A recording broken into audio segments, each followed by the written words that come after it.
Endi birinchisidan boshlaylik. Insonning jismi, tanasi.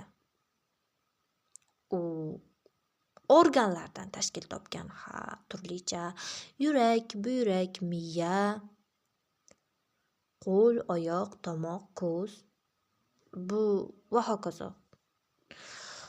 Xullas kalom shunaqa. Agar ular kasal bo'lsa, inson tibbiy yordamga, tibbiy ko'rikka muhtoj bo'lib qoladi. Ularning kasal bo'lishi bu tabiiy va isbotlangan hol.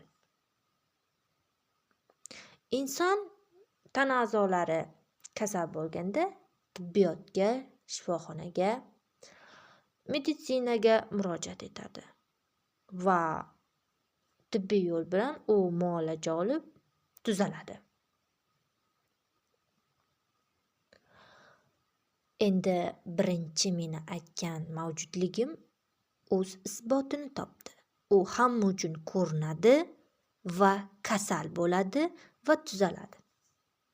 Davolanadi. Ikkinchi mavjudligimning mavjudligini isbotlaymiz endi. Ikkinchi mavjudlik bu ruh. Ruh. Ha, albatta bu ruh. Ruh. Buning mavjudligini qanday isbotlash mumkin deb so'rashingiz bu tabiiy. Lekin men sizga uni isbotlab beraman. Bu dunyoda ruhiy kasalliklar degan narsa bor. Ruhiy kasalliklar.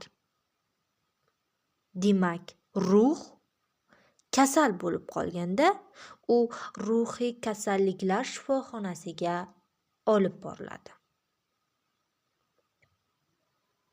Albatta ruhni alohida o'zini chiqarib olib bormaymiz. U chunki insonning jismi, ruhi va qalbi shunchalik bir-biriga chambarchas bog'lanib ketganki, ularning alohida olib yurilishi bu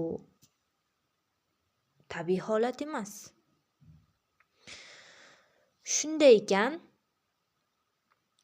ruhiy kasalliklarni o'rganadigan hattoki fan mavjud va soha ham. Psixologiya deydi buni. Demak, ruhiy kasalliklar tan olingan, ruh kasal bo'ladi. Kasal bo'ladigan narsa esa bu mavjud degani. Insonda ruh mavjud va u kasal ham